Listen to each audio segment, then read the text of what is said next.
We are going to continue the competition law. जैसा कि मैंने आपको बताया था कि 4 क्लास लगता है क्योंकि 25 नंबर है और यहां से 25 मार्क्स का कंपलसरी क्वेश्चन आता है, क्वेश्चन 3 एंड 4। 4 क्लास लगता है। Today is the second class. पहले हम ना फर्स्ट क्लास का जो रिवीजन करवाए, पहले वो हम लोग रिवीजन कर लेते हैं। फर्स्ट क्लास जो पढ़े थे उसका रिवीजन देखिए, आप लोगों को मार्किंग करवा दिया गया होगा। सबसे पहले व्हाट इज कंपटीशन। तो according to World Bank 1999, according to World Bank 1999, competition means a situation in the market. It's a situation in the market where two sellers independently strike or strive with each other for buyer's patronage यानी support. That buyer's patronage can be to maximize a profit or market share. Okay? Obvious बात है, ये class strictly उसी बच्चा के लिए है जिसका फर्स्ट क्लास किया हुआ है, नहीं तो उसको सेकंड थर्ड फोर्थ कुछ भी नहीं समझ में आएगा। सेकंड थर्ड फोर्थ सबका कोरिलेशन फर्स्ट क्लास के साथ रहेगा। चलिए आइए, अब जैसे इन लोग जो है रेगुलरली इरेगुलर है, रेगुलरली इरेगुलर, तो वाला लास्ट क्लास छुड़ा हुआ है ना।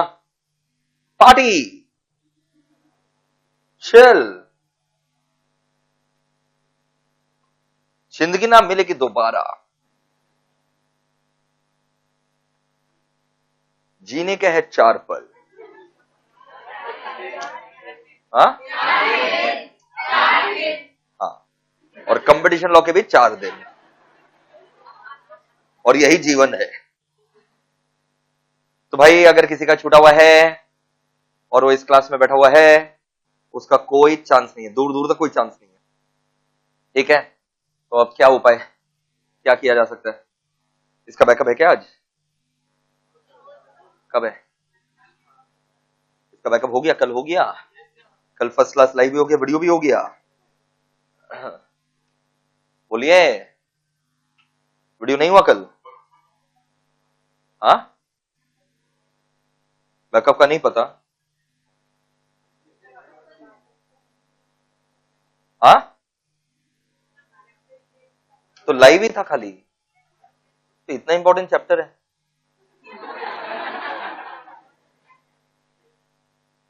जिसका छूटा हुआ अभी जाकर के कर लो फर्स्ट क्लास,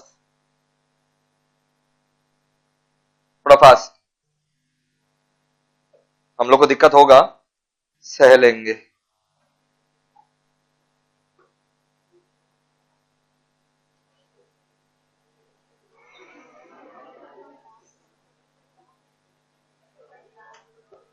बाद बाकी लोग अपना माइंड योर ओन बिजनेस।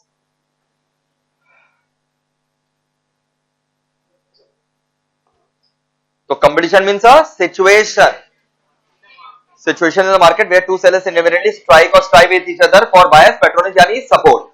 अच्छा, फिर हम लोग बात किए थे, बिल्कुल, कंपटीशन एंड इकोनॉमिक एफिशिएंसी क्या डायरेक्ट रिलेशन है? जितना अच्छा कंपटीशन रहेगा, इकोनॉमिक ग्रोथ उतना बढ़ेगा, इनोवेशन होगा, क्रिएटिविटी होगा। पहले लॉ आता है कि पॉलिसी आता है। ये कॉपी में डिफरेंसेस लिख लो, कॉपी में ना इसका डिफरेंसेस लिख लो,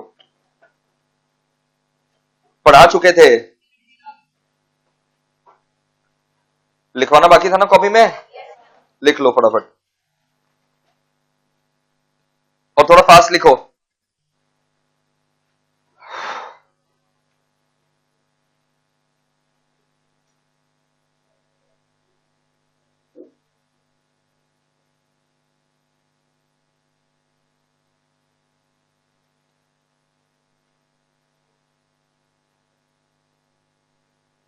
मेरा लिखना खत्म होगा, हम मिटा देंगे, ठीक है? हम भी लिख रहे हैं, आप भी लिख रहे हैं।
So these are the differences in policy and law. अब जब कॉपी खोल ही दिए हो तो ऑब्जेक्टिव्स भी लिख दो कंपटीशन एक्ट 2002 का. कितना ऑब्जेक्टिव बताए थे? 5. कॉपी में नेक्स्ट लिखो objectives of competition act 2002.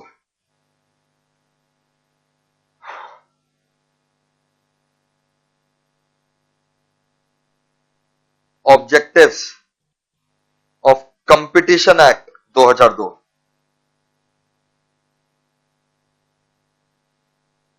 Objectives of Competition Act 2002. Objectives of Competition Act 2002. Point number A. To promote healthy competition. To promote healthy competition. Point number B.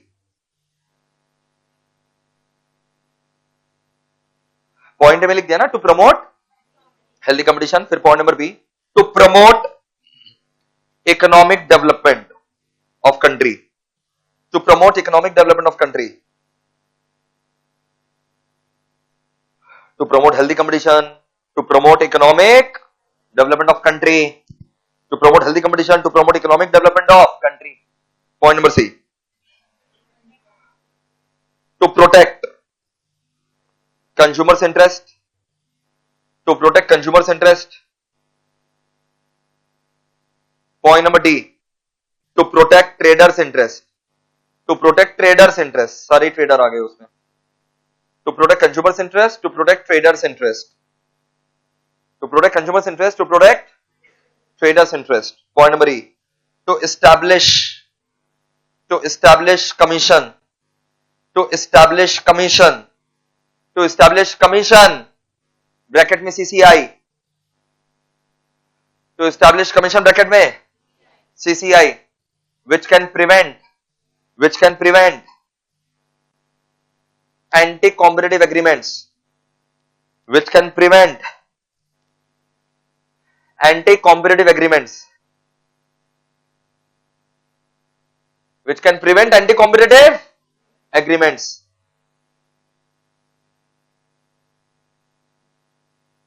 Which cause or are likely to cause anti-competitive agreement, which cause or are likely to cause an appreciable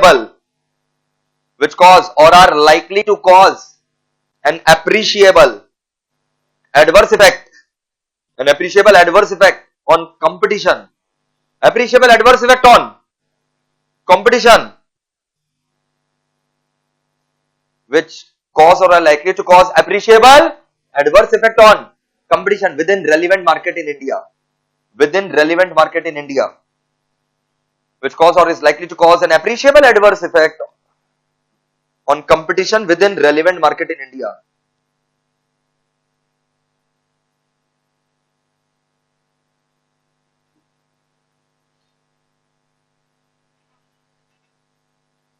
On competition within relevant market in India.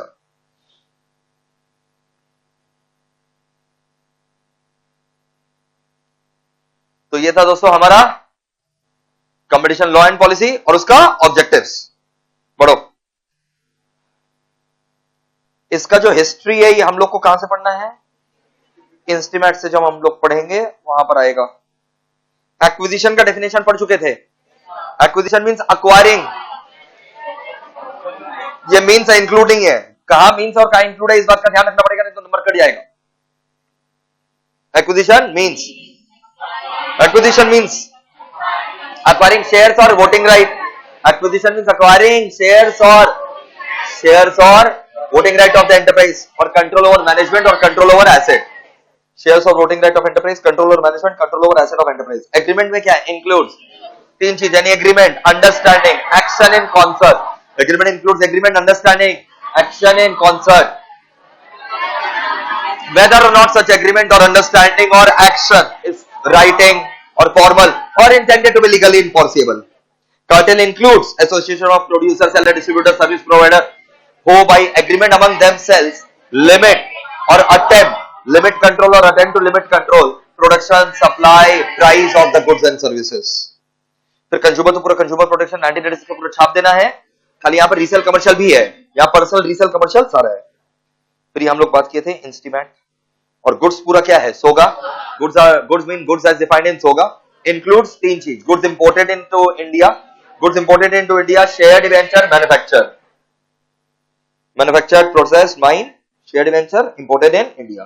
CCI कौन बनाया, CCI बना कौन है, CG head office New Delhi, कौन रखा है, CG. Other office है CCI, any place in India, and CCI is a body corporate.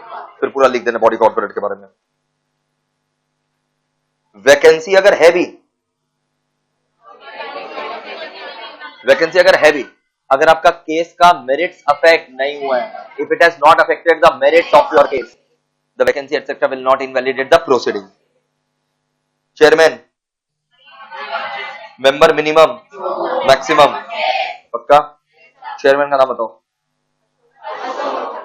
Ashok Gupta. Member का नाम बताओ टोटो, संगीता वर्मा,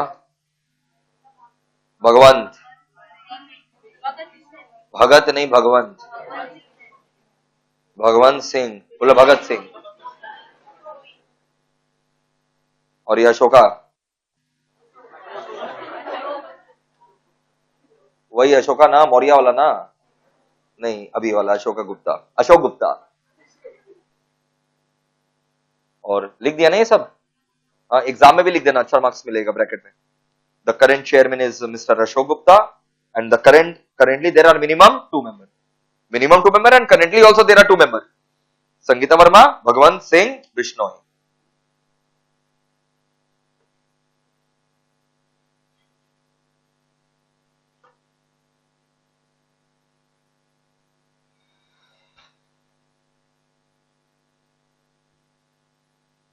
साइट का नाम cci.gov.in, कल बताए थे ना।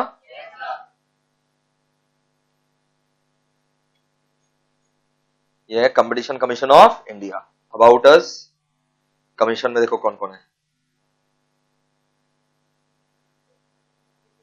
ये अशोक गुप्ता जी दिखाई दिए, ये कौन है, चेयरपर्सन। संगीता वर्मी जी मेंबर, भगवंत सिंह बिश्नोई। कितना मेंबर है, चेयरमैन और है नहीं है, खाली 3 जन है, देखा।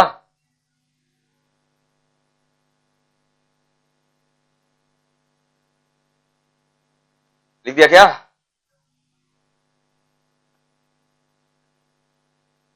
वैकेंसी में हम लोग बात कर चुके थे लास्ट क्लास कि सीनियर मोस्ट मेंबर काम करेगा ना। फिर कॉमन प्रोविजन आ गया था अपना, ये सब पढ़ा नहीं रहे बेटा, रिवीजन चल रहा है। कॉमन प्रोविजन आ गया था, ये सब चेयरमैन और मेंबर सबको अपॉइंट कौन करेगा, all are appointed by CG, all of them are appointed by CG out of the name recommended by selection committee, all are appointed by CG out of the name recommended by selection committee, पक्का। अब जो selection committee है उसमें 4 लोग बैठेंगे, chairperson रहेगा chief justice of India और is nominee, 5 जन। चेयरपर्सन जो रहेगा वो रहेगा आपका चीफ जस्टिस ऑफ इंडिया और nominee, ministry of secretary of MCA, secretary of ministry of law and justice, 2 reputed experts जिसको 15 साल का एक्सपीरियंस हो। 15 साल यहां मत दिखना, यहां 15 साल मत दिखना, जो चेयरपर्सन और मेंबर सीसीआई के होंगे उनको 15 साल का एक्सपीरियंस। और यहां पर एक्सपीरियंस लेकिन फील्ड सेम है दोनों जगह, international trade, economics, finance, law, accounts, competition matters. Full time, tenure, reappointment, maximum age, salary decided as per rules, can it be varied but not prejudicially, qualification experience in लोग का 15 साल। Resign कर सकता है CG को लिखित रूप में रिजाइन कर सकता है, 3 महीना वेट करेगा, सक्सेसर आया या उसका टेन्योर 3 महीना, successor tenure over which ever is earlier. 6 कैसे निकालने का, पहला 3 केस बड़ा सिंपल था, insolvent, moral turpitude, physically mentally incapable, insolvent, moral turpitude, physically mentally incapable, paid employment, he has engaged himself in paid employment, he has acquired any interest which is financial or otherwise, और अब ये काम नहीं कर सकता. पक्का? Abuse the position against public interest. ये जो आखिरी दो है ना, acquired the interest और abuse the position against public interest. Supreme court का ऑर्डर आना चाहिए. CG shall apply to supreme court, supreme court shall order. जो भी पार्टी था हम लोग का कंपटीशन कमीशन में, जिसका इन्होंने केस देखा है, लड़ा नहीं, देखा है, सॉल्व किया है, उसके यहाँ पर ये लोग काम नहीं कर सकते. जिस दिन केस सॉल्व किया वहां से 2 साल नहीं, जब जॉब छोड़ेगा वहां से 2 साल, सीसीआई जब छोड़ेगा वहां से 2 साल. बट गवर्नमेंट एंटरप्राइज में कर सकते हैं. मीटिंग्स ऑफ कमीशन में आ जाओ. सर ये बाकी है तो करवा रहे हैं ना, आओ रास्ते में जो छूटा हुआ सल्टाओ. इन लोग आपस में डिसाइड कर लेगा कि कितना बार इन लोग को मीटिंग करना है. नंबर ऑफ मीटिंग्स में आओ. Commission shall meet at such time and place, जो इन लोग रूल्स वगैरह बना रखा है. Commission shall meet at such time and place as decided by the rules. इन लोग जो रेगुलेशन बना रखा है. चेयरपर्सन नहीं आया तो समझ जाओ सीनियर मोस्ट मेंबर जो है वो चेयरपर्सन बनेगा उस मीटिंग का. इन लोग में जो डिसीजन लिया जाएगा वो मेजॉरिटी लेगा. डिसीजन कौन लेगा बताओ? मेजॉरिटी. कोरम 3 जन चाहिएगा. Decision by majority.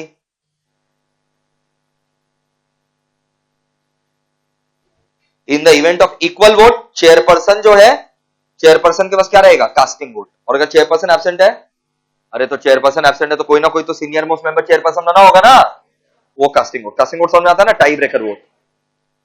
कोरम इन लोग का 3 मेंबर्स. डन. कंपटीशन एडवोकेसी क्या होता है सुनो, एक बार समझाएंगे, सुन लो. जब भी सेंट्रल गवर्नमेंट या स्टेट गवर्नमेंट को कुछ नया अमेंडमेंट लेकर के आना रहता है, ठीक है, whenever CG or SG wants to bring any new amendment in the matters related to competition, they want to bring any new amendment in the matters related to competition, they want to frame a new policy of competition. So CG, SG, whenever they want to form a new policy, frame a new policy on competition, or want to bring any amendments in the competition policy, either they want to make a new policy on competition or they want to amend the law of competition law. CGSG के पास एक चीज बहुत है, बुद्धि नहीं है. बुद्धि किसके पास है? CCI. बेशर्मो 15-15 साल का एक्सपीरियंस लेकर के बैठा, international trade, business law, economics, finance. हे भगवान.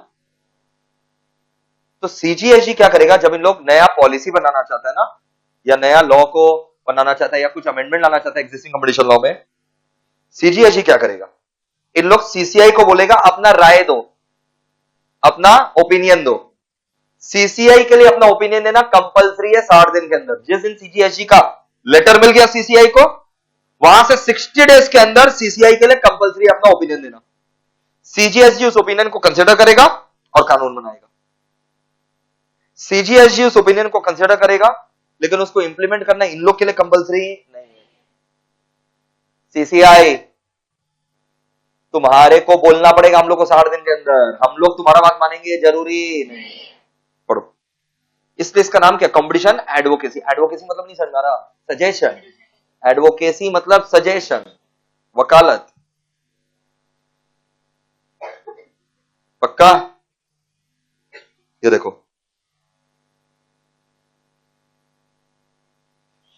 कंपटीशन एडवोकेसी क्या बोलता है? फॉर्मुलेशन ऑफ कंपटीशन पॉलिसी जब होगा, CG में इन formulation of a policy on competition, जब नया कंपटीशन का क्या बना रहा है? Policy, including review of law, या फिर एग्जिस्टिंग लॉ ऑफ कंपटीशन को क्या कर रहे हैं? रिव्यू. एग्जिस्टिंग कंपटीशन लॉ को रिव्यू, या तो कंपटीशन के ऊपर नया पॉलिसी, या एग्जिस्टिंग कंपटीशन लॉ को रिव्यू, और एनी अदर मैटर. एंड वैसे SG in formulating a policy on competition और any other matter as a case में भी, चाहे CG हो चाहे SG हो, may make a reference to commission for its opinion. इन लोग CCI को रेफर कर सकता है केस क्या करने के लिए? ओपिनियन लेने के लिए CCI का on possible effects of such policy on competition. CCI shall मतलब समझ में आ रहा है? कंपल्सरी. कितना दिन के अंदर? 60 days of receipt of such reference. Give its क्या बताओ? 60 दिन के अंदर वो ओपिनियन देगा किसको? CGSG को. लेकिन CGSG के लिए क्या है? देखो, कमीशन के लिए क्या है? कंपल्सरी. CGSG के लिए क्या है? Optional. To take further action as it may deem fit. अलग से हम लिख रखे हैं पॉइंट नंबर डी में, opinion given by commission not binding upon CGSE, not binding upon CGSE. Opinion जो कमीशन देगा नॉट बाइंडिंग ऑन सीजीएसई। पक्का? तो कंपटीशन एडवोकेसी में सीसीआई का क्या ड्यूटी रहेगा? सीसीआई का यही ड्यूटी रहेगा, प्रमोट करे कंपटीशन एडवोकेसी को। सीसीआई सीजीएसई को बार बार पूछते रहे, और कुछ ओपिनियन चाहिए, और कुछ जी हुजूर, और कुछ ओपिनियन चाहिए। हम लोग हैं, आप कुछ भी ना अपने मन से मत करिएगा, अपने बुद्धि से मत करिएगा, है नहीं आप लोग के पास। अब हम लोग से ओपिनियन मांगेगा, तो सीसीआई को चाहिए to promote competition advocacy, create awareness about competition, training about competition. बड़ा सिंपल है यार, promote competition advocacy, create awareness about competition and training about competition issues. बोलो मक्खन, यहां पर एक लाइन लिख दो, इट्स अ कंसेप्ट, फटाफट लिखो, it's a concept in which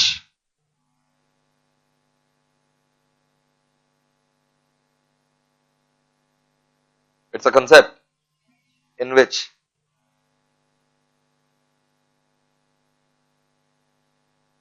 CG oblique SG, it's a concept in which CG oblique SG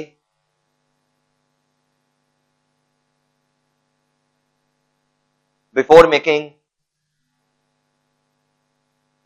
any policy related to competition, before making any policy related to competition or amending any competition law, before making any policy related to competition, before making any policy related to competition or before amending any competition law, or before amending any competition law, or before amending any competition law, or before amending any competition law, or before amending any competition law can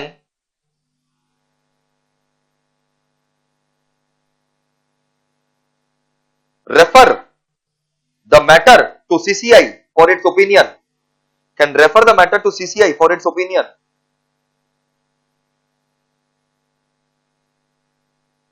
can refer the matter to CCI for its opinion, who shall give its opinion within 60 days, who shall give its opinion within 60 days, who shall give its opinion within 60 days, but will be optional for CG oblique SG to follow, will be optional for CG oblique SG to follow, will be optional for CG oblique SG to follow.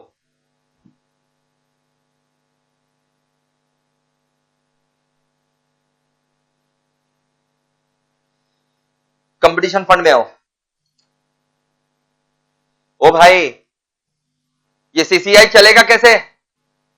Member और chairman लोग का क्या देना पड़ता है? Salary, administrative expenses, salary देना पड़ता है, एडमिनिस्ट्रेटिव एक्सपेंसेस देना पड़ता है, बहुत बार सेमिनार्स वगैरह करते हैं, वेबसाइट खोला हुआ है तो उसका भी तो पैसा है।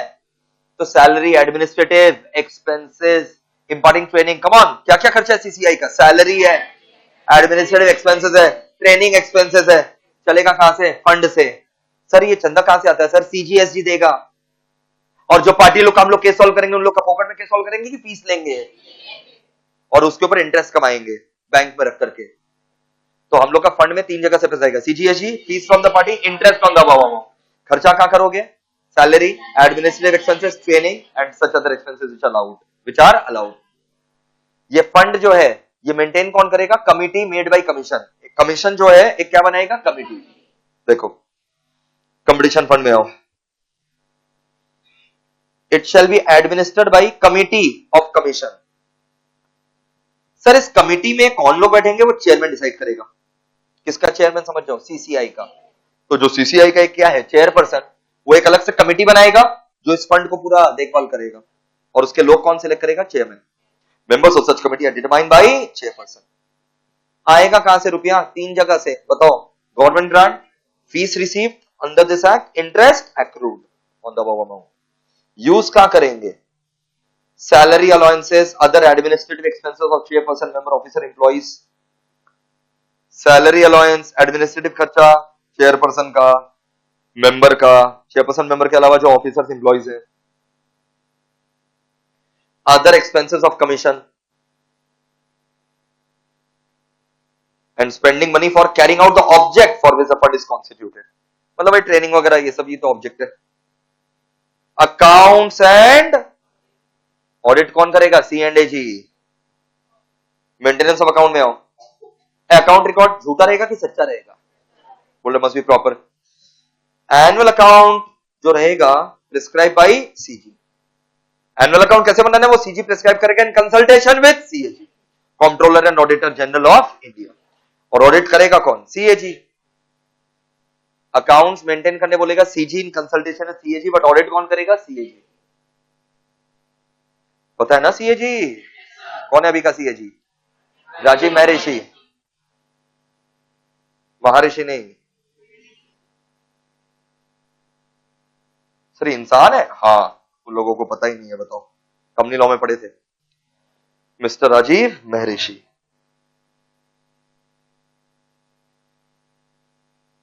बहुत जन सीधा ग्रुप 2 पढ़ रहे होंगे इसलिए बता रहे हैं।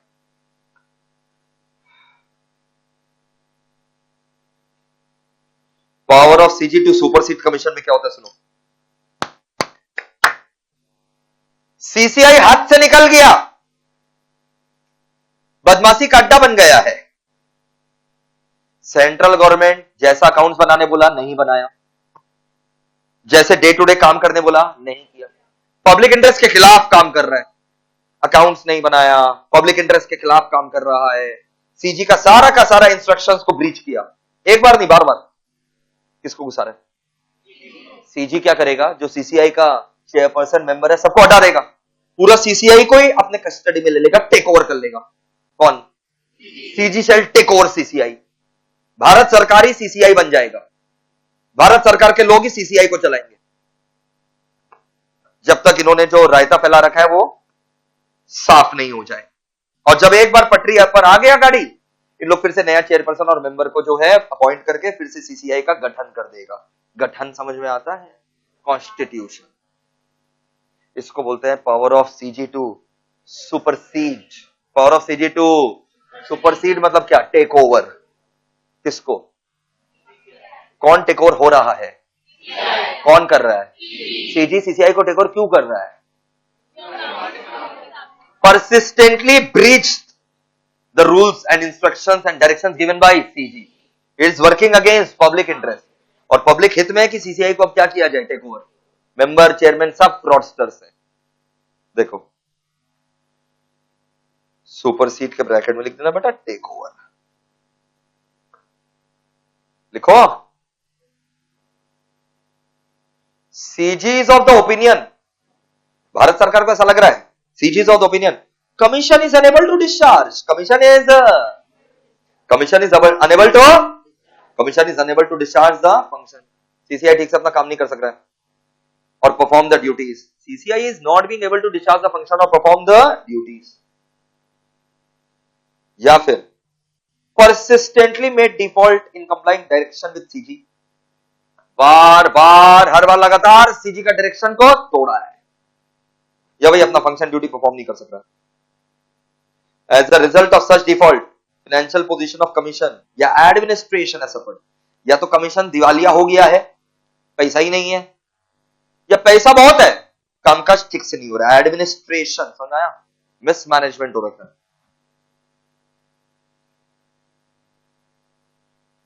एंड सेपरेशन ऑफ कमीशन मतलब supersession of commission is necessary in which interest? बताओ, पब्लिक इंटरेस्ट। पक्का?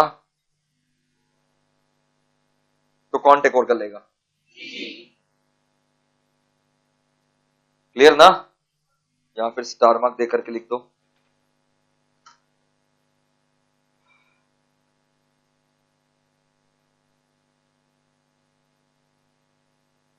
After CG supersedes commission, after CG After CG supersedes commission. After CG supersedes commission. Government representatives will run it. Government representatives will run it. Government representatives will run it. Government representatives will run it. Government's representatives will run it until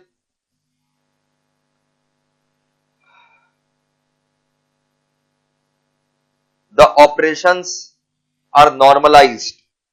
Until the operations are normalized. Until the operations are normalized. And then CCI will be reconstituted. And then CCI will be reconstituted. And then CCI will be reconstituted. And then CCI will be reconstituted with new chairperson and members. CCI will be reconstituted with new chairperson and members.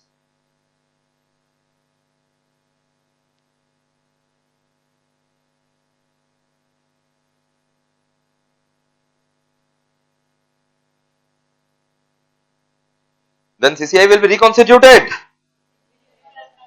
with new chairperson and members. लिख दिया? ये हो चुका होगा last class. और ये anti competitive agreement क्या है? वॉइड. वैलिड की वॉइड? पक्का? अब एंटी कॉम्पिटिटिव एग्रीमेंट दिख रहा है? एंटी कॉम्पिटिटिव एग्रीमेंट सर क्या बताओ? वॉइड. और ये सब क्या है? टाइप्स. लिख दो types of anti competitive agreements. Types of anti competitive agreements. Horizontal मतलब समझ में आ रहा है? Operating eight same level. लिख देना ना ब्रैकेट में. Between two businesses who are operating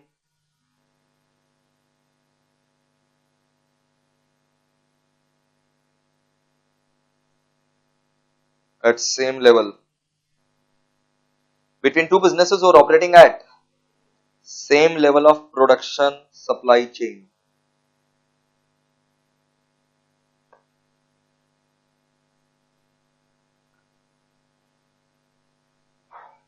Between two businesses who are operating at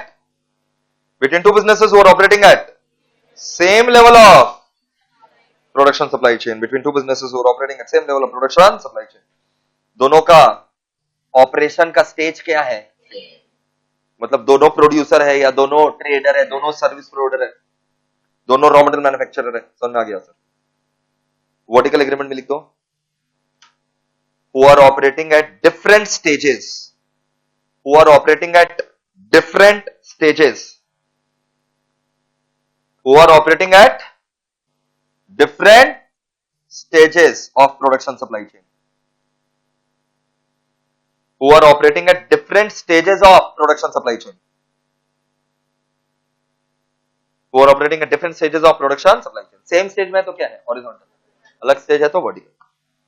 Horizontal में चैप्टर बताए थे. दो बराबर के लोग मिलकर के क्या कर रहे हैं? Price fix. याद आया? तो ये तो प्राइस फिक्सिंग कलेक्टिव मोनोपोली हो गया ना रे बाबा. या फिर limiting the production supply. Market share divide कर लेना, मिल करके बिड प्लान करना. पक्का? देखो हॉरिजॉन्टल पढ़ा चुके हैं लास्ट क्लास.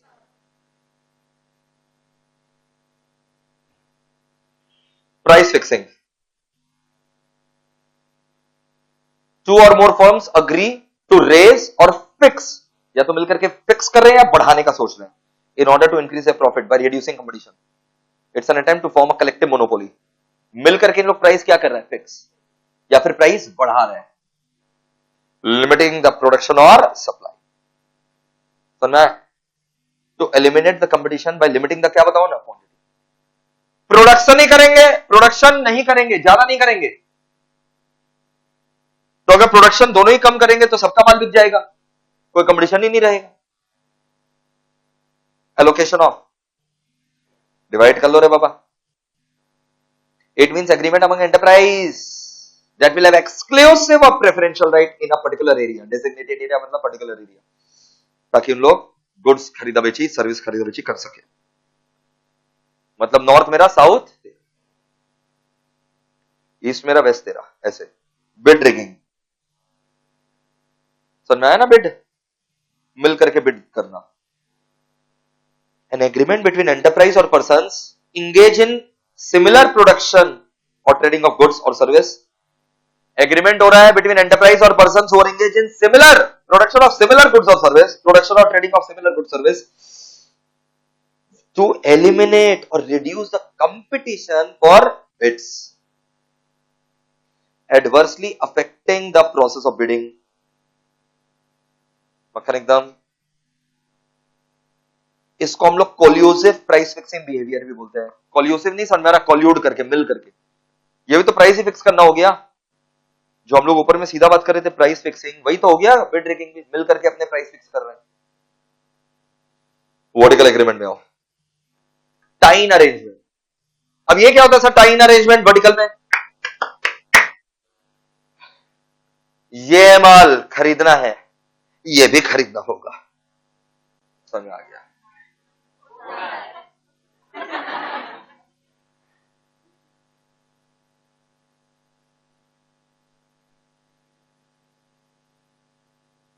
ये खरीदना है,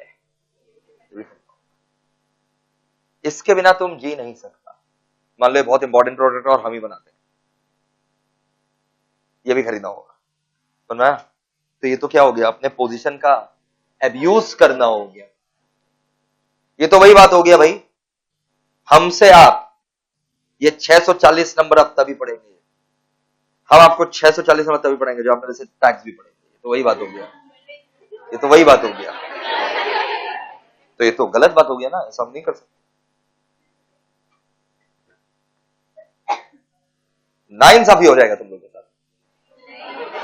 तो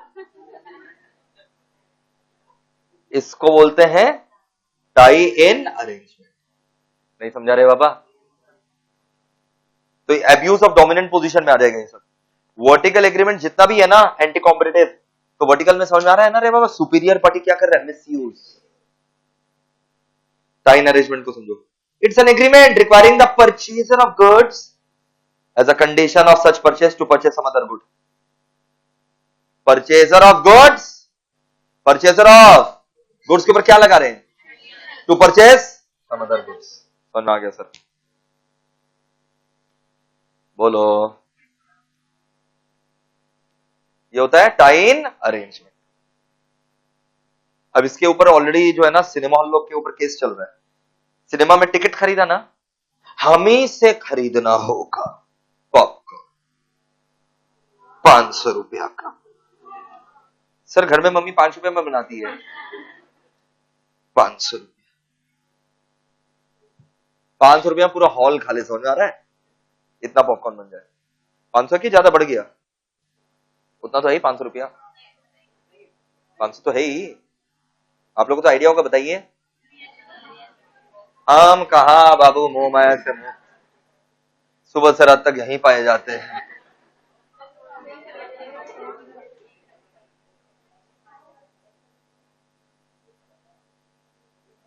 अरे समझा क्या? तो ये टाइन arrangement. Exclusive supply, exclusive distribution already last class पढ़ा चुके थे, पढ़ लेना। अरे पढ़ा चुके हैं लास्ट क्लास, पढ़ लेना। क्या मेरा ही सप्लायर खाली मेरे को सप्लाई करेगा? एक्सक्लूसिव सप्लाई समझ आ रहा है? I am asking the supplier to supply the products to me only. Clear? और एक्सक्लूसिव डिस्ट्रीब्यूशन समझ आ रहा है? खाली मेरा ही माल डिस्ट्रीब्यूट करेगा, नहीं तो हम अपना माल तुमको नहीं देंगे। समझ आ गया? रिफ्यूजल टू, भगा दिए।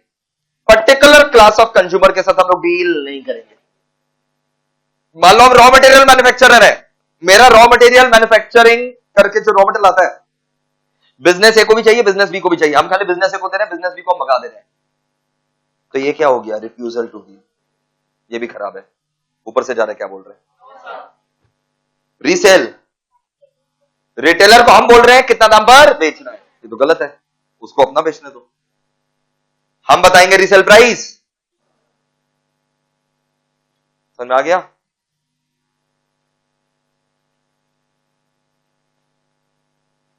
ये वाला छूट गया था ना, हो पेज 105 में,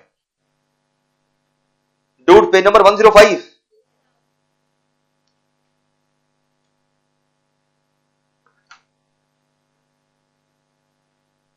provision on abuse of dominant position में आना खराब नहीं है, अब्यूज करना खराब है। हम आज तक अपना डोमिनेंट पोजीशन का मिसयूज किए हैं? कभी नहीं, हम कभी नहीं किए, ऐसा आप लोग के साथ कभी नहीं बोले। सुना आया कि यहां ट्यूशन लेना चाहिए, वहां नहीं लेना चाहिए, यहां लो वहां लो, नेवर। आप मेरे सभी भी पूछेंगे, हम इंडिपेंडेंट रहते हैं कि आपको जहां अच्छा लगे वहां आप लो, मेरे लिए नाम लेना खराब हो जाएगा। आप मेरे से मेरा सब्जेक्ट पूछेंगे, हम नहीं बोलेंगे, आपको जहां पढ़ना पढ़ो, बाद में तो आना ही पड़ेगा। तो अब्यूज ऑफ डोमिनेंट पोजीशन, तो अगर आपके पास एक डोमिनेंट क्या है पोजीशन, वो खराब है, अब्यूज करना खराब है, मिसयूज करना खराब है। नहीं समझा? अब जैसे हम आपको मैट दिए वर्कबुक वाला, क्या हम चाहते फीस ले सकते थे? आप लोग देते हैं? वो तो अब्यूज भी नहीं माना जाता भाई, तुम्हें रीजनेबल सा फीस है। आप लोग को फीस ज्यादा लगता है? एक सब्जेक्ट का इंटू 6.4 कर देना, तो 640 कर देना, डिवाइडेड बाय 100, देखना कितना फीस आता है। कितना दिया टैक्स का? 8,000, 500 भी, और 50 रुपया, 8, चलो 8 ले लेते हैं, एक का ना इंटू 640, चलो 40 मार्क का ऐसे ही discount 6।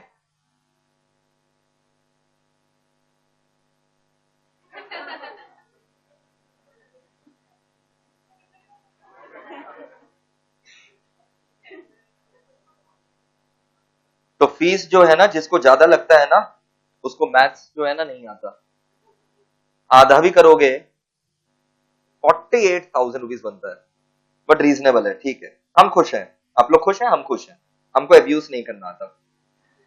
No abuse of dominant position.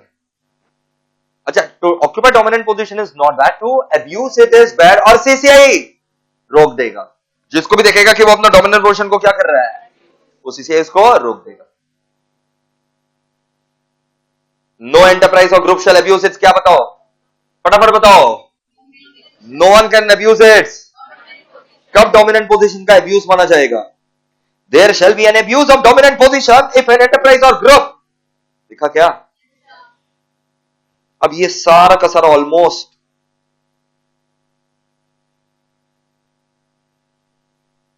Almost same as क्या बताओ, वर्टिकल एंटी कॉम्पिटिटिव एग्रीमेंट्स।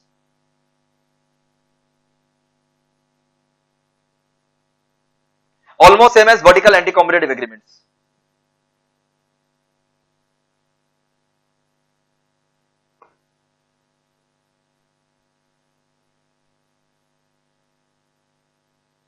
पक्का? अब देखो, अब्यूज का माना जाता है डोमिनेंट पोजीशन का, इफ एन एंटरप्राइज और ग्रुप डायरेक्टली और इंपोजेस अनफेयर, या डोमिनेंट पोजीशन में समझा रहे, सुपीरियर पार्टी क्या कर रहा है, मिसयूज कर रहा है अपना पोजीशन का, इंपोजिंग अनफेयर और डिस्क्रिमिनेटरी, किसी के साथ कुछ टर्म्स, किसी के साथ कुछ टर्म्स। कब माना जाएगा abuse of dominant position? Directly और इनडायरेक्टली, डोंट डिस्टर्ब, डायरेक्टली और indirectly imposes unfair or discriminatory condition in purchase or sale of goods service। Purchase और सेल ऑफ गुड्स और सर्विस में हम अनफेयर और डिस्क्रिमिनेटरी कंडीशंस लगा दे रहे हैं, पुटिंग अनफेयर और discriminatory condition in the purchase और सेल ऑफ गुड्स और सर्विस। प्राइस इन परचेस और sale including predatory price of goods and service. Predatory price के माथे पे लिखो, प्रेडेटरी प्राइसिंग जो है ना वो एब्यूज माना जाता है डोमिनेंट पोजीशन का। प्रेडेटरी प्राइस के माथे पे लिखो keeping price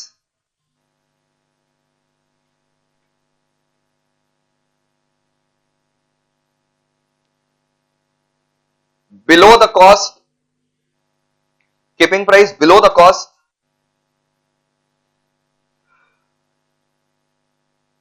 to remove competition, to remove competition, to remove competition out of relevant market, to remove competition out of relevant market, to remove competition out of relevant market। अगर मेरे को competitor लोग को खत्म कर देना, पूरा कंपटीशन खत्म कर देना, लेस कॉस्ट के नीचे माल बेचेंगे, जो जियो कर रहा था। जियो जब आया प्रेडेटरी प्राइसिंग कर रहा था रे। जो जियो का क्या था, कॉस्ट। अरे गांजा लोग है, बोला जियो का क्या था, बोलिए क्या। और जियो धन धना धन। अरे जियो का क्या था, जो कॉस्ट लग रहा था डेटा का, वॉइस का, जो voice call cost, data cost लग रहा था, कितने लग रहा था, तुमसे कितना ले रहा था, जीरो। कॉस्ट के नीचे वो आपको सर्विस बेच रहा है। क्या इंटेंशन था, कंपटीशन ही खत्म कर देना। नहीं समझ में आया। फिर ये अब चलो इंट्रोडक्टरी ऑफर तो समझ में आ रहा है, बट बार बार अगर करें तो कंपटीशन से इसमें खत्म हो जाएगा रे। CCI had to step in और बोला जितना सूटकेस भेजे थे ना तुम मेरे को, उतना में इतना ही दिन तक का था, और अब बहुत प्रेशर है बाद बाकी लोग का, वोडाफोन, आइडिया, एयरटेल, इन लोग समझ जाएगा कि हम लोग मिले हुए हैं। होना तो शुरू में भी नहीं चाहिए था, इंट्रोडक्टरी ऑफर के नाम पर भी 6 महीना नहीं खींचना चाहिए था, 3-4 महीना नहीं खींचना चाहिए था ये जीरो वाला। बट तुम्हारा सूटकेस हमारे सरकार के पास भी गया, सीजी के अंदर ही तो है सीसीआई, हमारे पास भी आया, बस थोड़ा तो शर्म करो, सब समझ जाएगा। समझा हुआ तो है ही, ओपनली बोलने लगेगा, और मत करो। तो इसलिए मना किया प्रेडेटरी प्राइसिंग। इस सब मिला हुआ है। तुमको क्या लगता है जो सरकार पॉलिसी भी बनाता है ना, अंबानी के घर में बैठ करके बनाता होगा, अंबानी डायरेक्ट करता होगा, ये डाला पॉलिसी में डाल। इलेक्शन कौन जिताया बे तेरे को, तुमको मजाक लग रहा है, ये ऐसा ही होता है, समझे। जो भी कुछ भी पॉलिसीज बनता है वो देश के जो टॉप नॉच वेल्दी पर्संस है उनके इशारों पर ही बनता है, समझा। Crony capitalism, it's a crony capitalism. नहीं समझोगे, पूरा कैपिटलिस्टिक इकोनॉमी है, क्रॉनी कैपिटलिज्म। तो प्रेडेटरी प्राइसिंग क्या होता है, क्या जियो ने एक काम किया था, सीसीआई रोका उसको, बहुत देर बाद। रोकना तो शुरू से चाहिए था, क्योंकि सभी को पता था इससे कंपटीशन खत्म होगा। और हुआ कि नहीं हुआ बता, आइडिया मर गया,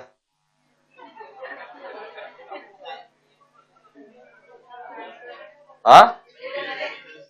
रिलायंस कम्युनिकेशन बोल करके हुआ करता था, वो मर गया। अरे नंबर होगा आरकॉम का तुम लोग के पास साल भर पहले तक, आइडिया मर गया, आरकॉम मर गया, डोकोमो वगैरह सब मर गया, टाटा डोकोमो, एयरसेल बेचारा मर गया, वोडाफोन रो रहा है, बचा लो भागो भागो, इंडिया छोड़ के भागो। एयरटेल बस जैसे तैसे बस चल रहा है, लड़की बचा ले रही है वो एयरटेल को।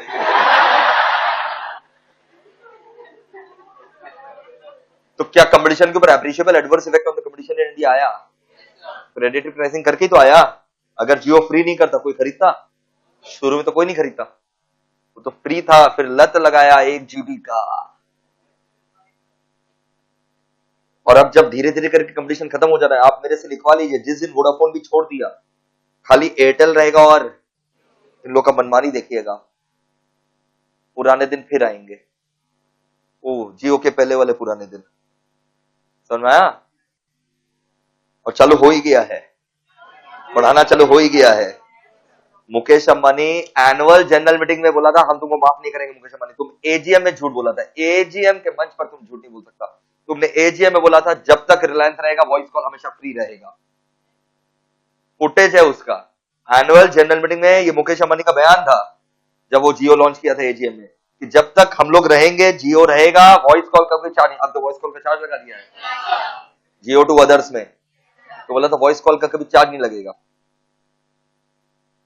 और धीरे धीरे करके बेटा चुपके चुपके लोग डेटा पैक वगैरह सबका रेट बढ़ा दे रहा है। तुम लोग अमीर हो, तुम लोग को क्या पता चलेगा, हमको पता चलता है।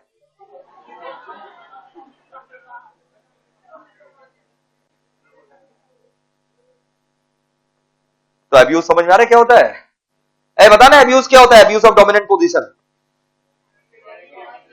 हाँ, डायरेक्टली और इनडायरेक्टली पुटिंग डिस्क्रिमिनेटरी और unfair condition on the purchase और सेल ऑफ गुड सर्विस। दूसरा प्रेडेटरी प्राइसिंग। ओके, या फिर देखो ये वही लिमिट्स और रेस्ट्रिक्ट बात हुआ था ना रे, लिमिट और restrict production of goods service, है ना, बस वहीं तक। लिमिट्स और रेस्ट्रिक्ट प्रोडक्शन ऑफ गुड्स और सर्विस, या फिर technical development related good service.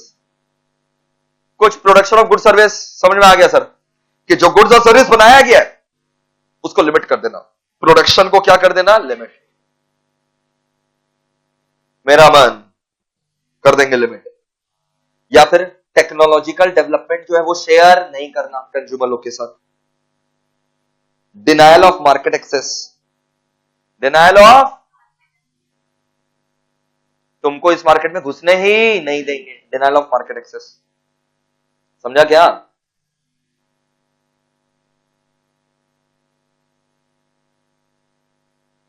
Point 4 को लिखो, टाइन अरेंजमेंट्स। तुमको जबरदस्ती दूसरा माल भी खरीदवाना जो कि फर्स्ट प्रोडक्ट से रिलेटेड ही नहीं है। जैसे ये क्या रिलेटेड है बता, tie-in arrangement. Using its dominant position in one relevant market to enter into और प्रोटेक्ट अदर रेलिवेंट मार्केट। अपने एक रेलिवेंट मार्केट में डोमिनेंट पोजीशन को यूज करके दूसरा रेलिवेंट मार्केट में क्या लेना है, एंट्री। नहीं समझ में आया? You are using your dominant position in one relevant market to enter another relevant market। पन्ना मत पलटो, ये 5 तो याद करके सुनाओ अभी मेरे को। abuse of dominant position फटाफट एकदम।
T2H वाले बच्चे लेटो मत, लेटो मत बेटा, अभी 5 तो एक बार टाइम दिया, पढ़ लो, कुछ कारण होगा इसलिए दिए।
पहला वाला क्या था? डायरेक्टली इनडायरेक्टली, डायरेक्टली और इनडायरेक्टली imposing unfair और discriminatory condition, unfair और discriminatory conditions on purchase और sale of goods और service, और एक था predatory pricing. उसके बाद limiting the production supply, limiting the production supply of goods और सर्विस, और limiting the technological development, denial of market access, tie-in arrangement. पूरा टाइन अरेंजमेंट को समझा देना. Use of dominant position in one relevant market to enter into another relevant market. पक्का?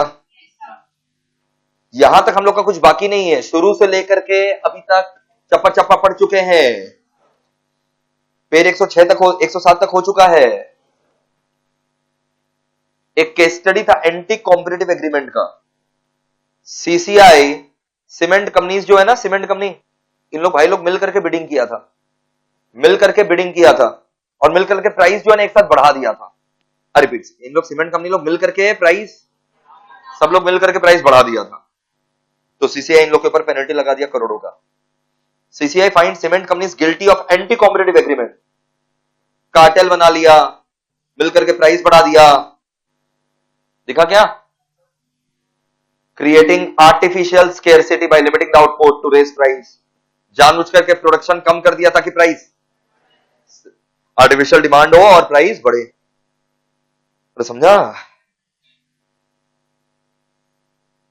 ये देखो क्या हुआ था.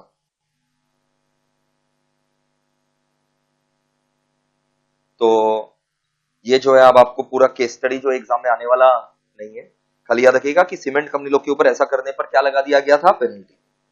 अब देखो जो हम पढ़ाए थे, सीसीआई बोला, इन लोग सीसीआई को बोला हम लोग तो कोई एग्रीमेंट के नहीं, दिखाओ एग्रीमेंट, दिखा राइटिंग एग्रीमेंट दिखा. समझा क्या? देखो क्या बोला, द वर्ड एग्रीमेंट दिखा. इस क्या बताओ डेफिनेशन क्या था, इंक्लूसिव याद है हम बोले थे, और पूरा डेफिनेशन क्या एग्रीमेंट का, agreement, understanding, action in concert, irrespective of whether it is written, formal, intended to be legally enforceable. Clear? Parties to an anti-competitive agreement. जिन लोग भी एंटी कॉम्पिटिटिव एग्रीमेंट करेगा, फॉर्मली थोड़ी ना करेगा, जिन लोग भी बदमाश लोग रहेगा, they will not come out in open and reveal their identity to be punished by competition agency. They will never be coming out in open and reveal their identity. नहीं समझा? इसीलिए तो दिस इज द रीजन कि legislature ने अपना बुद्धि लगा करके अग्रीमेंट को डिफाइन किया. Not restricted to document written between agreement. It is not restricted to a document written agreement between the party. समझ आ रहा तुमको एग्रीमेंट को ऐसा क्यों डिफाइन किया गया था?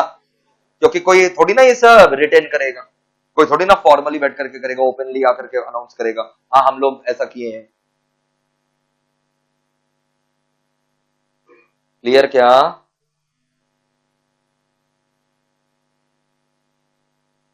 ओवरऑल कैपेसिटी यूज, जो इन लोग का प्रोडक्शन कैपेसिटी था ना, 83% से 73% हो गया. अच्छा, पहले आप 83% लेवल पर क्या करते थे, प्रोडक्शन, घट करके 73% अगला साल हो गया. समझा? और कंपनी लोग जस्टिफाई भी नहीं कर सका था ऐसा क्यों किया.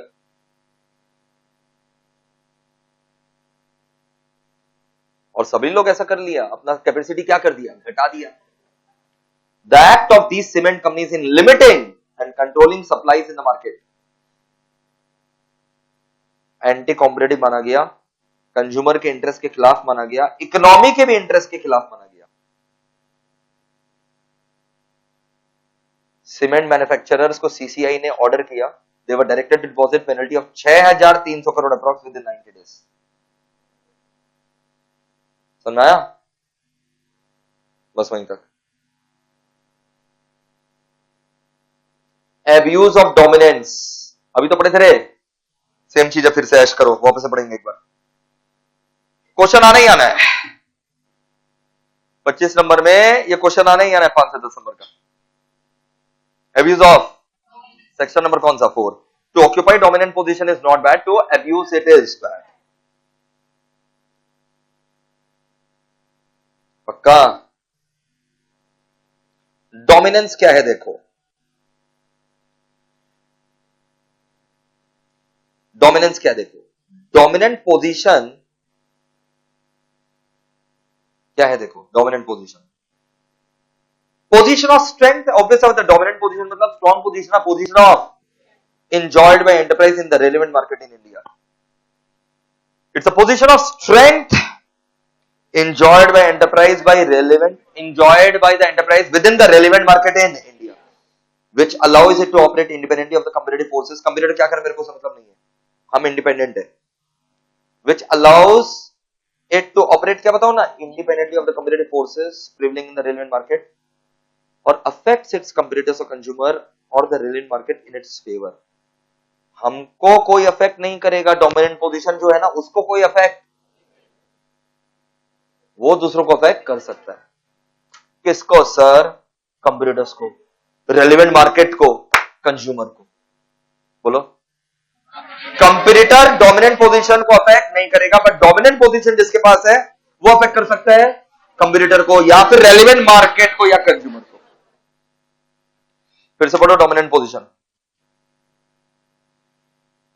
Dominant position means what? Dominant position means position of strength. Dominant position means position of strength enjoyed by an enterprise within the relevant market in India. Position of strength enjoyed by enterprise within the relevant market in India, which allows it, enables it to operate independently, irrespective of the competitive forces present within the relevant market. It can affect the competitors or the consumer or relevant market. पक्का? In its favor. अपने फायदे के लिए. Clear है ये वाला? आज जब से आए हैं कितना रेलिवेंट मार्केट शब्द आया होगा, बट नोटिस ही नहीं किया. नोटिस किया रेलिवेंट मार्केट? अब देखो रेलिवेंट मार्केट क्या है. मेरे प्यारे बच्चों, relevant market comprises of two types.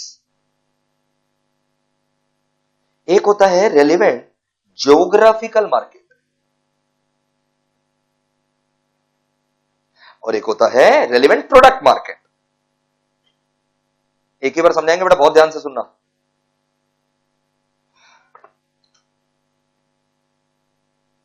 Dominant position मतलब क्या हुआ?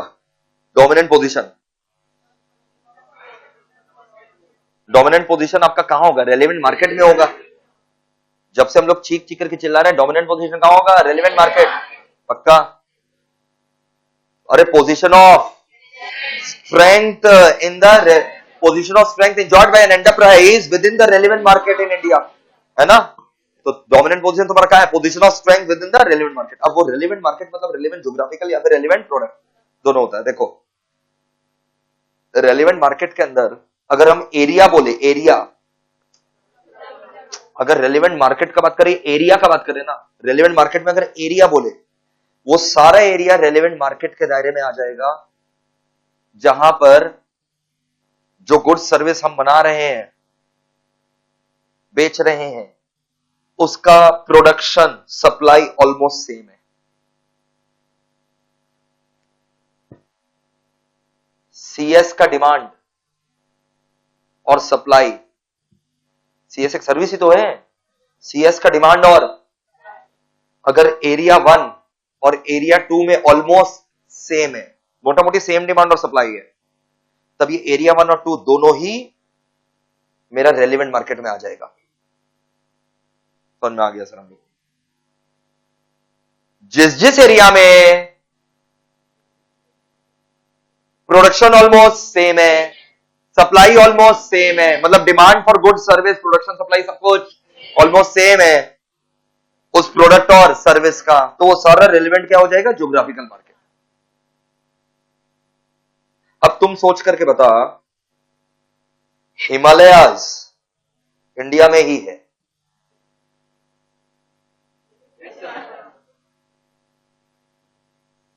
तो उसमें क्या सीएस का डिमांड उतना ही है जितना कोलकाता में है? तो फिर ये रेलेवेंट मार्केट मेरा माना नहीं जाएगा, ये मेरा रेलिवेंट मार्केट नहीं माना जाएगा। समझ में आ गया? क्लियर? अब अगर यहां पर हम फ्री में भी कोर्स दे देना कि भाई कर लो, तो प्रेडेटरी प्राइसिंग नहीं माना जाएगा, वो एब्यूज ऑफ डोमिनेंट पोजीशन नहीं माना जाएगा। या फिर हम एक स्टूडेंट से 5 लाख रुपया भी ले लेना कोर्स का, तभी भी वो एब्यूज ऑफ डोमिनेंट पोजीशन ही माना जाएगा, क्योंकि ये मेरा रेलेवेंट मार्केट नहीं है। बहुत गहराई है बातों में। ज्यादा फीस लेना भी एब्यूज ऑफ डोमिनेंट पोजीशन है। हाँ, फ्री में देना भी एब्यूज ऑफ डोमिनेंट पोजीशन है। हाँ, दोनों। नहीं समझ में आया? अबे ओए, अगर हम ऑल ओवर इंडिया घोषित कर दें फ्री,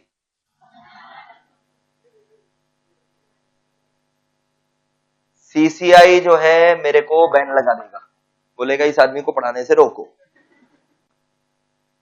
क्योंकि अगर ये एक टर्म सबको फ्री में पढ़ा दिया, दिक्कत हो जाएगा, सभी को कंपटीशन खत्म हो जाएगा। नहीं समझ आया? और फिर हो सकता है उसके बाद ये आदमी जो है एक एक बच्चा से 5-5 लाख रुपया ले। तुमको समझाने के लिए मेरा नियत कभी ऐसा है नहीं। समझ में आ रहा है क्या बोल रहे हैं? तो फ्री में पढ़ाना भी क्या है? फ्री में माल बेचना, सर्विस देना अब्यूज है, वो भी अब्यूज है। बट वो कहां करने पर होगा? Relevant market. समझ गए ना सर? अब ये हिमालय थोड़ी ना मेरे रेलिवेंट मार्केट है। रेलिवेंट मार्केट या तो ज्योग्राफिकल हो सकता है या फिर प्रोडक्ट हो सकता है। ज्योग्राफिकल समझ आया? वो सारे एरिया जहां production, supply, demand almost same है, डिस्टिंक्टली होमोजीनियस। बोलो, डिस्टिंक्टली मतलब सेम की अलग? डिस्टिंक्टली। अरे मेरे अंग्रेजी बच्चों, हाँ, डिस्टिंक्टली मतलब होता है clearly, it's distinctly visible that you don't know.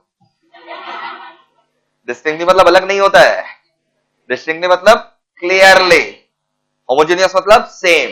Distinctly homogeneous, clearly same, it's visible that the production, supply, demand same है प्रोडक्ट और सर्विस का, वो सारे एरिया हो जाएगा रेलेवेंट ज्योग्राफिकल मार्केट। समझ में आ गया?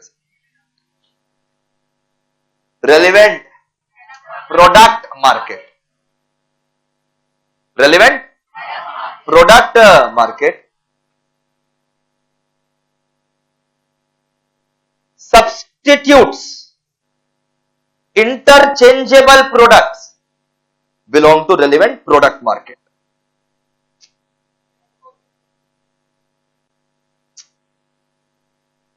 जो प्रोडक्ट मैं नहीं बनाता, मैं प्रोडक्ट एक्स बनाता हूं, लेकिन जहां जहां प्रोडक्ट वाई बेचा जा रहा है,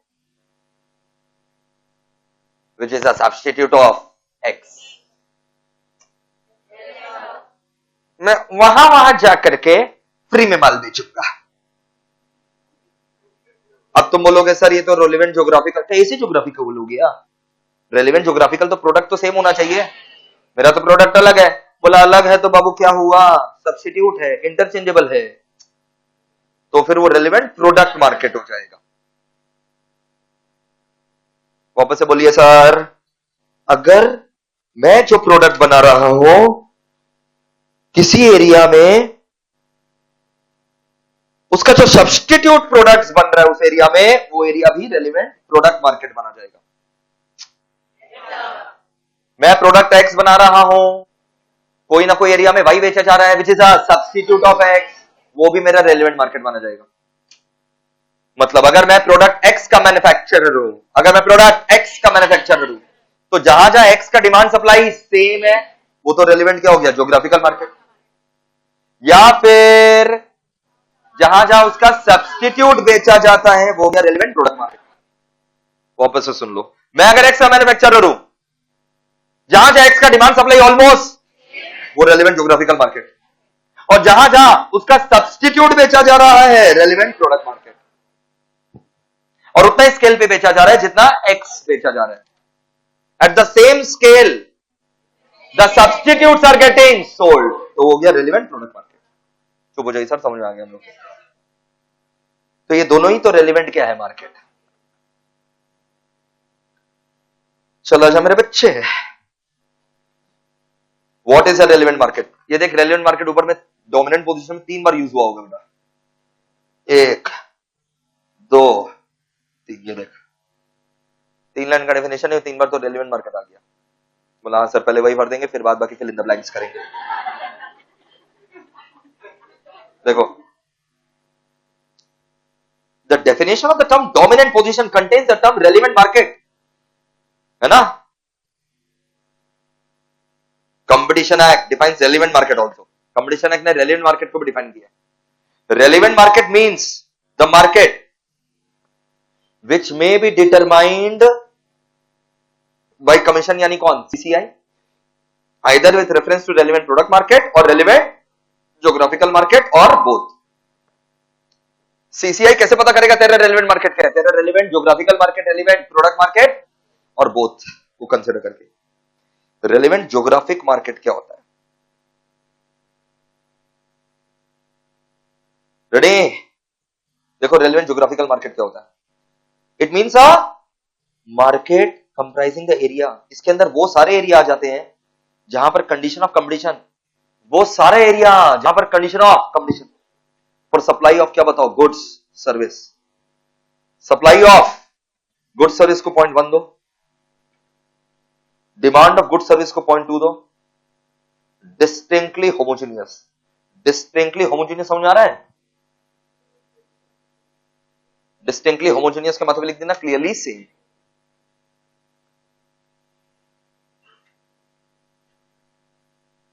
डिस्टिंक्टली होमोजेनियस का मतलब क्या लिखा? अरे क्या चीज क्लियरली सेम है?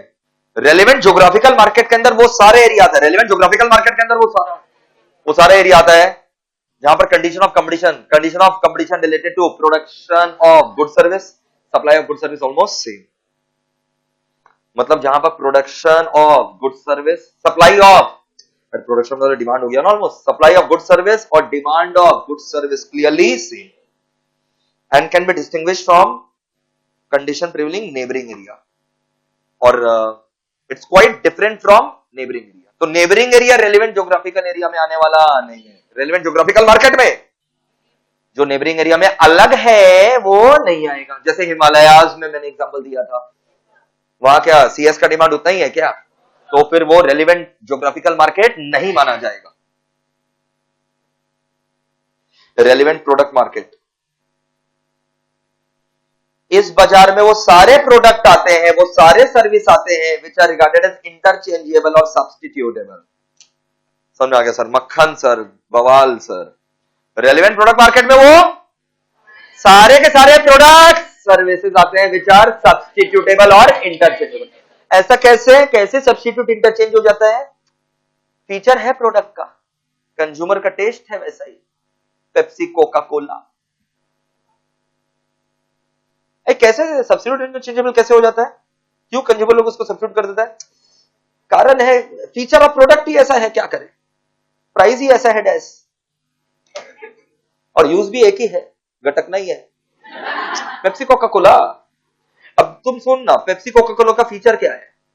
Same, price almost, intended use वही है। समझ गया?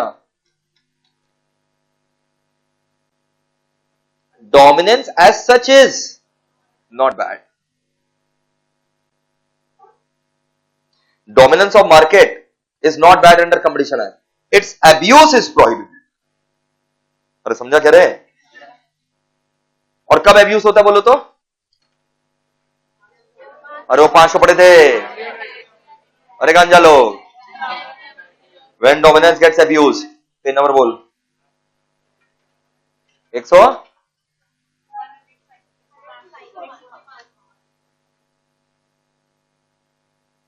फिर से पढ़ लो ना, ये देखो कब डोमिनेंस अब्यूज होता है, directly indirectly imposing unfair discriminatory pricing, दूसरा वाला क्या था, predatory pricing, limiting production supply, limiting technology development, denying market access, बोलो ना, और क्या था, tie in arrangement, using dominant position of one relevant market to gain entry into other relevant market. कब पढ़ोगे ये सब, सारा पॉइंट्स पढ़ चुके थे,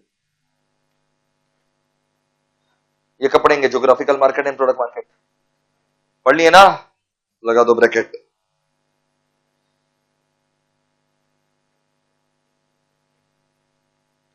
बेसिक राइट्स ऑफ कंज्यूमर कब पढ़ेंगे, कैसे बच्चे हो, कब पढ़े थे, कंज्यूमर प्रोटेक्शन एक्ट में, और कंपटीशन एडवोकेसी कब पढ़ेंगे, आज ही तो पढ़े।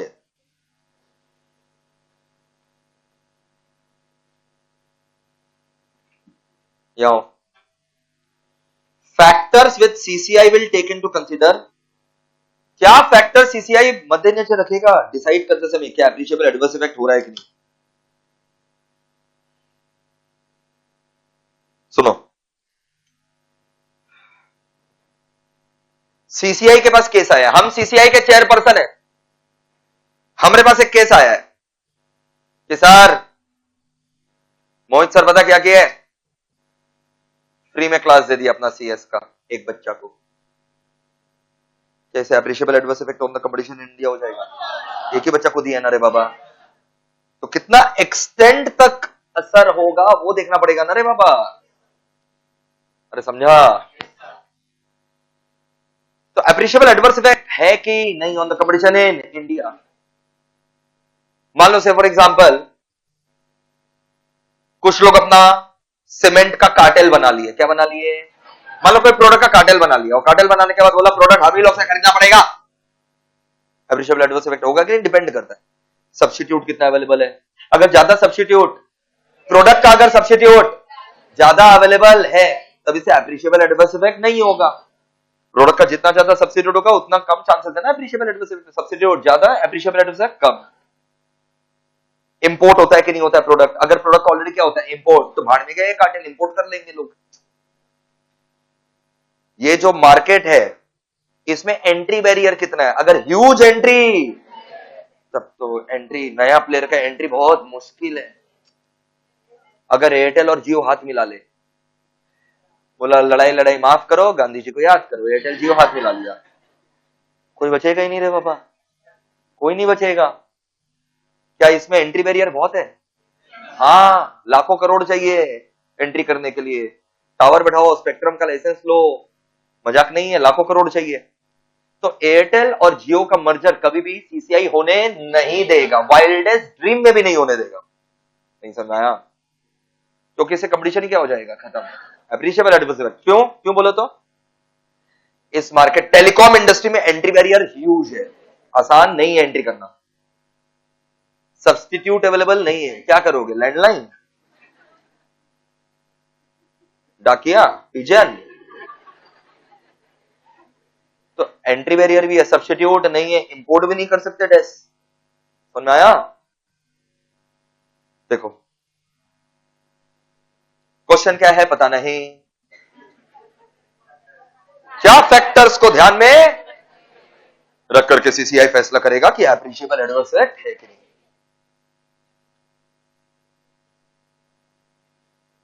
While determining whether agreement has appreciable adverse effect on competition, CCI shall give regard to following factors. Barriers to new entrants, कितना बैरियर है न्यू एंट्रेंट को,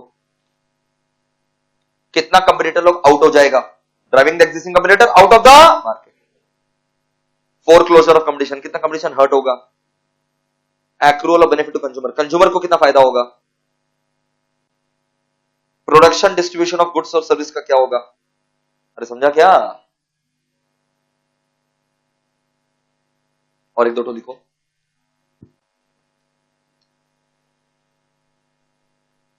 लेवल ऑफ इंपोर्ट,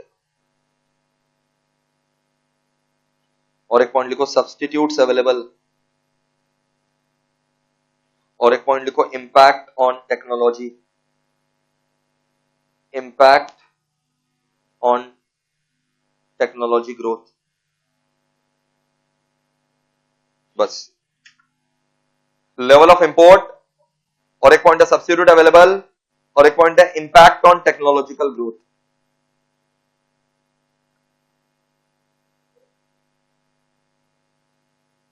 बड़े क्या? डायरेक्टर जनरल का ड्यूटीज।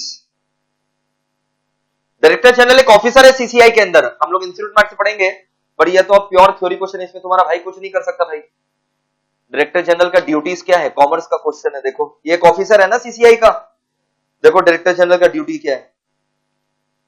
इन्वेस्टिगेट करेगा, समझा?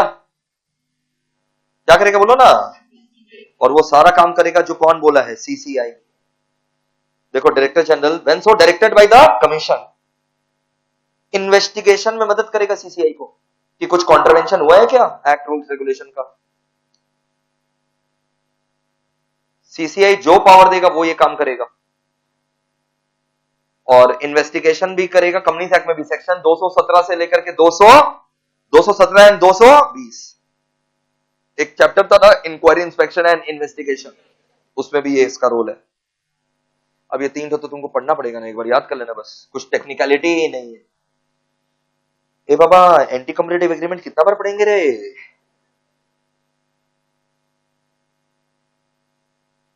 Competition policy कब पढ़ेंगे? अरे डिफरेंस पढ़ाए थे ना पॉलिसी लॉ में। कॉम्बिनेशन में लिख दो इंस्टीमैट, इंस्टीमैट से होगा। आज पहले हम ये पूरा खत्म कर रहे हैं, फिर नेक्स्ट 2 क्लासेस क्या होगा? इंस्टीमैट। हाँ थोड़ा बोझ सहो। कंज्यूसिव टू कार्टेलाइजेशन, लोग कब कार्टेल बना लेते हैं? कब लोग कार्टेल बना लेते हैं? जब कंपटीटर बहुत ज्यादा है कि बहुत कम है? बहुत कम है तो ग्रुप बना लेते हैं, हाई एंट्री एंड एग्जिट। आसानी से एग्जिट नहीं कर सकते हैं तो इससे अच्छा क्या है? ग्रुप बना लो। Similar product, production cost, customer उनके प्रोडक्ट के ऊपर डिपेंडेंट है, कस्टमर छोड़ करके जाने वाला, एक्सेस क्या है? कैपेसिटी। तो लोग कार्टेल बना लेते हैं। जैसे ऑयल कंट्रीज जो है ना, इन लोग कार्टेल बना करके तेल बेचता है बेटा। जितने भी ऑयल कंट्रीज है सबका क्या है? कार्टेल, क्योंकि इन लोग के पास अनाप शनाप तेल है। अब अगर सब खुला सांड की तरह बेचना चालू कर दे, आपस में कंपटीशन होगा, तो तेल क्या हो जाएगा? सस्ता। बाद बाकी सारा कंट्री लोग मजा उठाएगा, जहां तेल नहीं है तो सारे के सारे इन लोग क्या बना लेते? कार्टेल। ओपेक बोल करके सुने होगे ज्योग्राफी में बचपन में, oil producing economic countries, OPEC बोलो। OPEC, oil producing economic countries. India भी तो तेल देता है? नहीं, हम लोग इंपोर्टर है। रीसेल प्राइस मेंटेनेंस खुद से पढ़ लेना, हम पढ़ा चुके हैं। ये हॉरिजॉन्टल वाला था कि वर्टिकल वाला? वर्टिकल। टिक लगाया। कंपटीशन कमीशन, अरे बेशर्मो, और इसका एपिलेट ट्राइब्यूनल लिख दो, लर्न। अरे सीसीआई तो पता ही है तेरे को क्या है? कौन बनाया सीसीआई को? हाँ सीजी बनाया है। बॉडी क्या है ये? कॉर्पोरेट। एक चेयरमैन है, मिनिमम 2 मैक्सिमम 6, और सब कौन अपॉइंट करता है? सीजी। कुछ भी पढ़ना पड़ा? सब याद था। ट्रिब्यूनल, ये भी सीजी बनाया है। समझ जाओ सीसीआई के खिलाफ कहां अपील करोगे? कैट। कैट यानी competition appellate tribunal shall have the power to hear and dispose of appeal against CCI. पक्का? क्लेम्स फॉर कंपेंसेशन भी यही डिटरमाइन करेगा।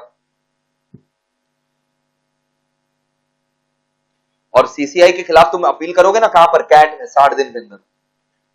Appeal to CAT shall be filed against order of CCI within 60 दिन of the order, within 60 दिन of the copy of order is received। मक्खन एकदम। ये mat में अब अपना कुछ भी बाकी है क्या? हाँ, अब रेस्ट 2 क्लासेस कहां से पढ़ने वाले हैं? जानबूझ करके हम इसमें थोड़ा सा कम रखे हैं मैट में, नहीं तो लोग आजकल क्या कर देते हैं? Copy paste. तो अब अपने नेक्स्ट 2 क्लास मिलेंगे, तुम लोग को पूरा रूटीन आ चुका होगा, उसी रूटीन के हिसाब से मिलना है। और इंस्टीट्यूट का मैट कैरी करना होगा। अभी जहां जहां ईवीसीएल का क्लास होगा इंस्टीट्यूट का मैट कैरी करना। थैंक यू दोस्तों, बाय बाय।